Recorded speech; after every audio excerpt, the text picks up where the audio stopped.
Hi class. Today I am going to read Charlotte's Web, The Cool of the Evening. Chapter 18. In the cool of the evening, when shadows darkened the fairgrounds, Templeton crept from the crate and looked around. Wilbur lay asleep in the straw. Charlotte was building a web. Templeton's keen nose detected many fine smells in the air. The rat was hungry and thirsty. He decided to go exploring. Without saying anything to anybody, he started off. "Bring me back a word," Charlotte called after him. "I shall be writing tonight for the last time." The rat mumbled something to himself and disappeared into the shadows. He did not like being treated like a messenger boy. After the heat of the day, the evening came as a welcome relief to all. The Ferris wheel was light now. It went round and round in the sky and seemed twice as high as by day. There were lights on the midway, and you could hear the crackle of the gambling machines and the music of the merry-go-round and the voice of the man in the Beano booth calling numbers. The children felt refreshed after their nap. Fern met her friend, Henry Fussy, and he invited her to ride with him in the Ferris wheel. He even bought a ticket for her, so it didn't cost her anything. When Mrs. Arbull happened to look up into the starry sky and saw her little daughter sitting with Henry Fussy and going higher and higher into the air, and saw how happy Fern looked, she just shook her head. My, she said. "Henry Fussy, think of that." And there's Templeton. Templeton kept out of sight.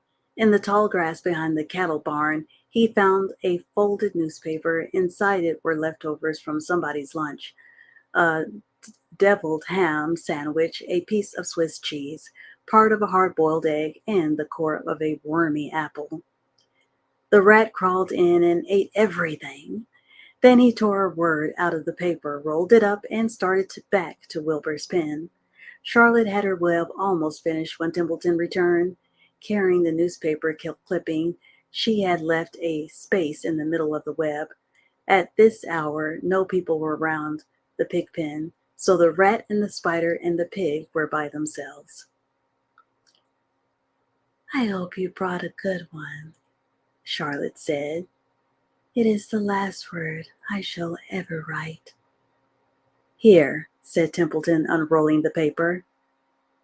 "What does it say?" asked Charlotte. "You'll have to read it for me." "It says humble," replied the rat. "Humble?" said Charlotte. "Humble has two meanings. It means not proud, and it means near the ground. That's Wilbur all over. He's not proud and he's near the ground." "Well, I hope you're satisfied," sneered the rat. "I'm not going to spend all my time fetching and carrying. I came to this fair to enjoy myself, not to deliver papers." "You've been very helpful," Charlotte said. "Run along if you want to see more of the fair." The rat grinned. "I'm going to make a night of it," he said. "The old sheep was right. This fair is a rat's paradise. What eating and what drinking, and everywhere good hiding and good hunting. Bye, my humble Wilbur."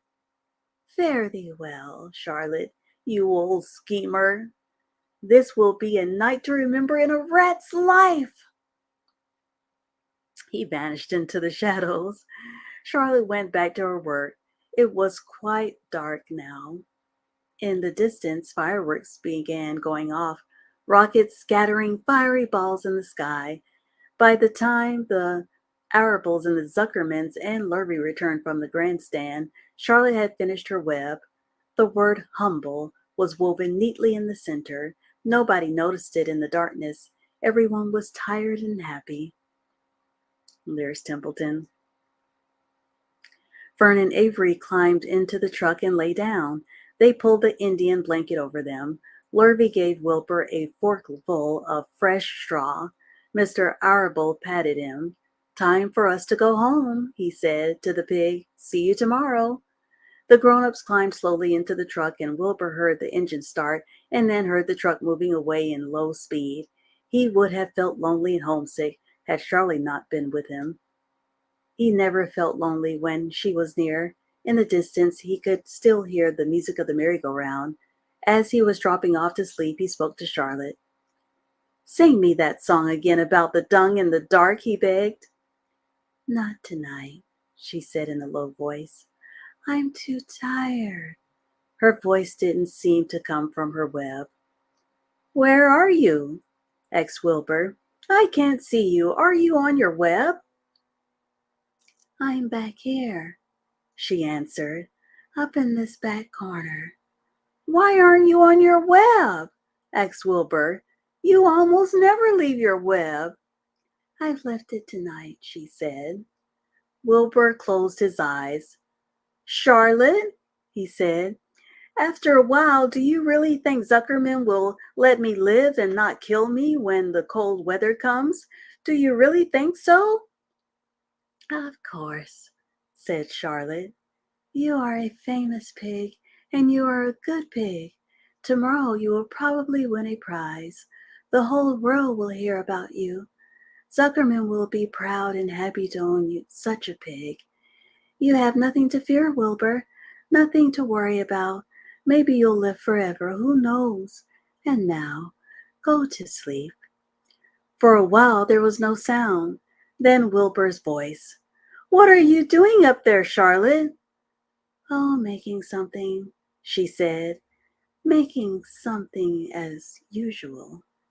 "Is it something for me?" asked Wilbur. "No," said Charlotte. "It's something for me, for a change." "Please tell me what it is," begged Wilbur. "I'll tell you in the morning," she said. "When the first light comes into the sky, and the sparrows stir, and the cows rattle their chains, when the rooster crows and the stars fade, when early cars whisper along the highway, you look up here, and I'll show you something. I will show you my masterpiece." Before she finished the sentence, Wilbur was asleep.